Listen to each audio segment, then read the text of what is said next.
Hello. Hey, just checking things out, seeing if everything is working right. This is Mark Carlin, the Results Hypnotist. It's another Facebook Live that's set up to help you become a non-smoker. How cool is that?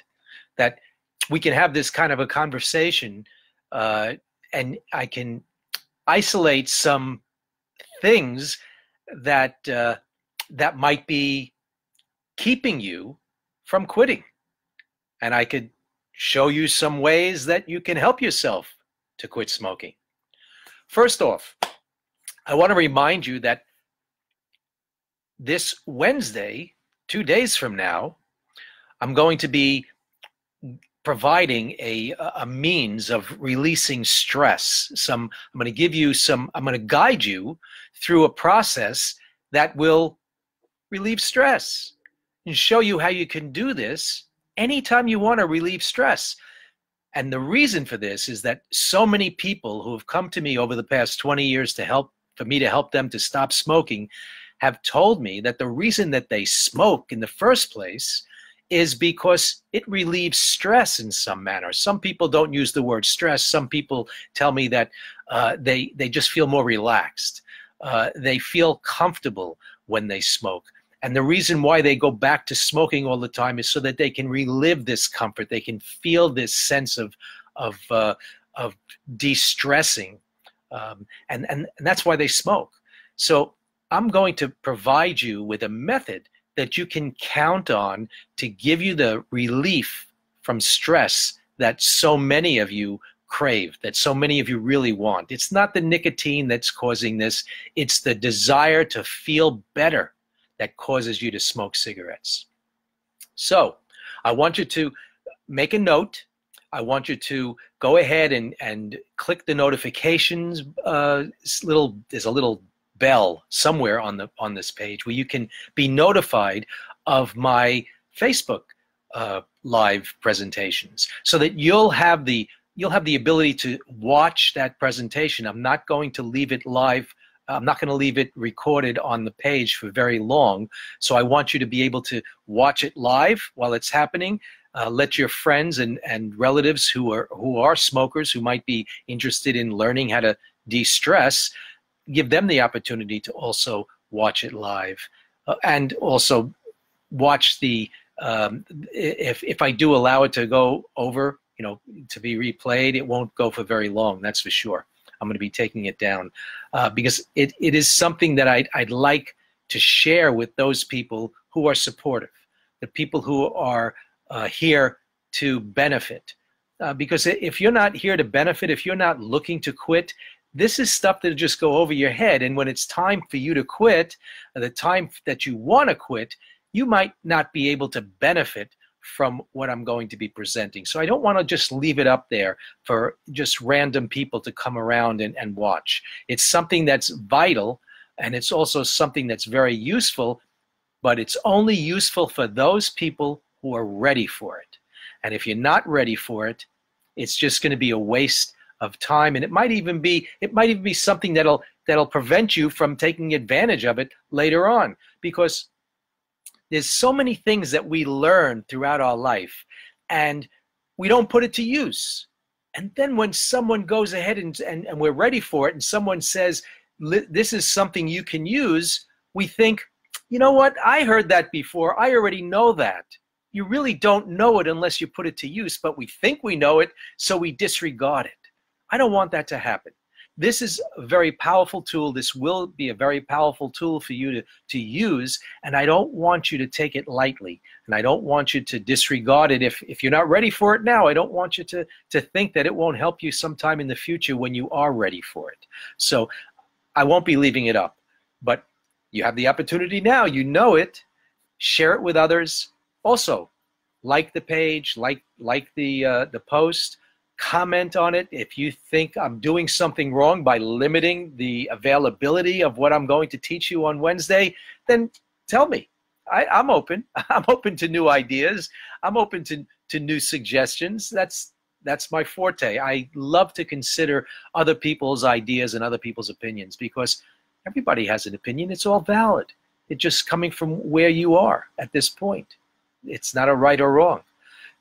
So what I'm going to do today is also give you an idea of addictions. You know, people throw around that word addiction very often.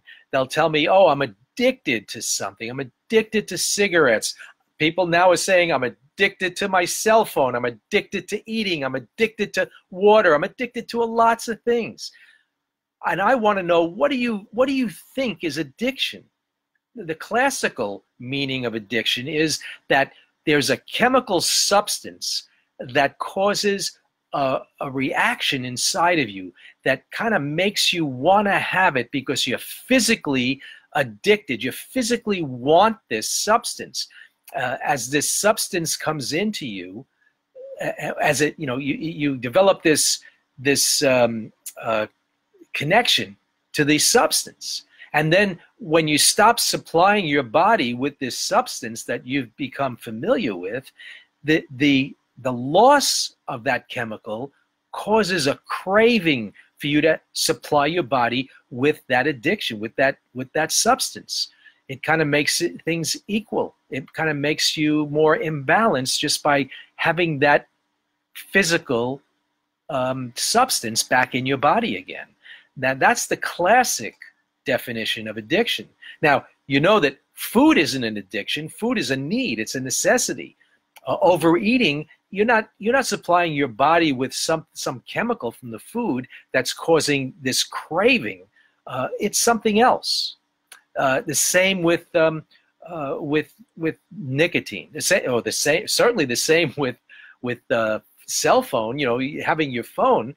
People rely upon the phone, and it's been called addictive. Certain games are called addictive. Now, there's no chemical imbalance. Your body is not getting a chemical supplied by that phone or supplied by that game.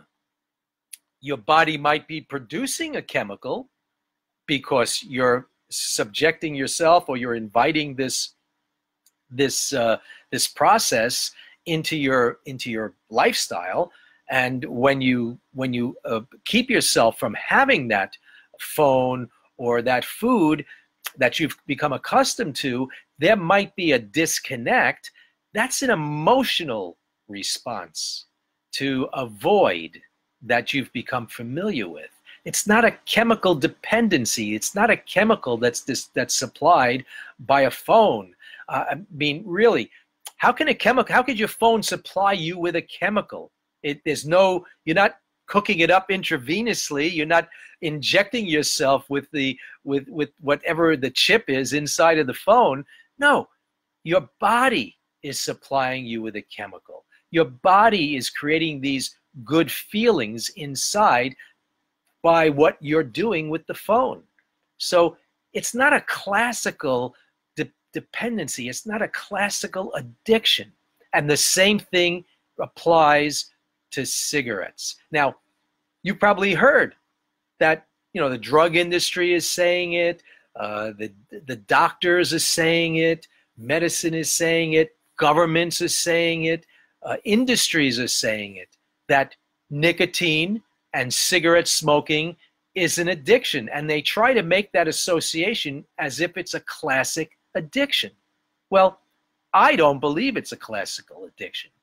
And I believe that these people that are pushing the classical addiction model on you are giving you incorrect information. Some of it makes money for them. If they keep you locked into this addiction, then you're less likely to succeed at quitting smoking. Because if you say you're addicted to cigarettes, basically you're saying it's outside of your power. It's outside of your power to make a change. You can't stop smoking because you're addicted to it. It's not that you have a control over it. No. The cigarettes are absolutely controlling you, which makes it easier for you to just continue to smoke because, hey, how can I quit? I'm addicted to it.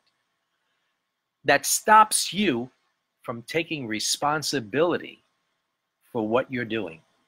And that's the problem with saying you're addicted to nicotine or you're addicted to cigarettes. It requires you to just stop taking responsibility. It's outside of your control. Something outside of you is controlling you. And that's not entirely true. There is something controlling about cigarettes, but you have the absolute last say on how that cigarette is can control you. In fact, there are new studies and there's a new model of what addiction is really about. And we're finding that the people who have treated addictions as if there's something wrong with the individual are now being proven wrong, because it's not the individual that's addicted. It's society and the area, the environment that we live in that's actually causing the problem. Studies have shown that the addictive model of trying to pull that substance away from the person and punishing the person whenever they succumb to what supposedly is their addiction is probably the worst approach to helping an addict stop doing whatever they're doing.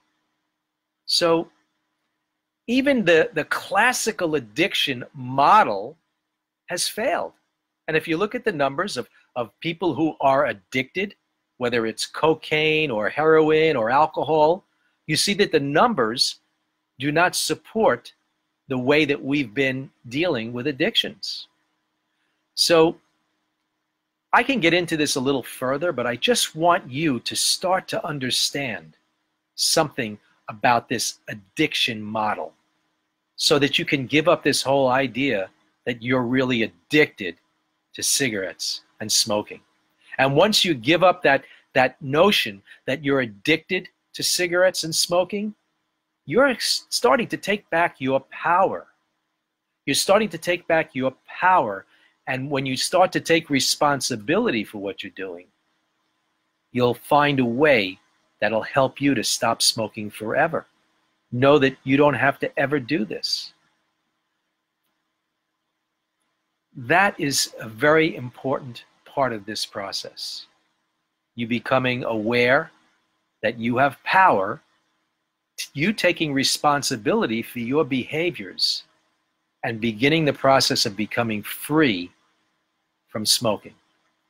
I'm going to go into this more in further one of the other live recordings like this. I just want to let you know that I'm here to help you. If you choose to work with me, fine. I'd love to hear from you. If you want to do it on your own, great. Continue to watch these videos. Continue to get whatever support you can get. If you find it's supportive, continue with it. If you find that it's not supportive, then stop doing it. It's real simple. You either can help yourself or you can avoid whatever's not helping you. And certainly smoking cigarettes is not helping you. I can tell you that. Take advantage of what I'm offering. Give me a call, 212-223-1832. I'm Mark Carlin, the Results Hypnotist. I work globally. I work in my office. I work online. Take advantage of this. It's your time. The best time to stop smoking was many years ago, when even before you started to smoke. It would be better if you never started. The next best time to stop smoking is right now. And you can actually leave a session with me being a non-smoker. It's very quick. It's very powerful. You deserve to be healthy. You deserve to live a long life, a healthy life. Give me a call. Hey, thanks for watching and listening. Share this.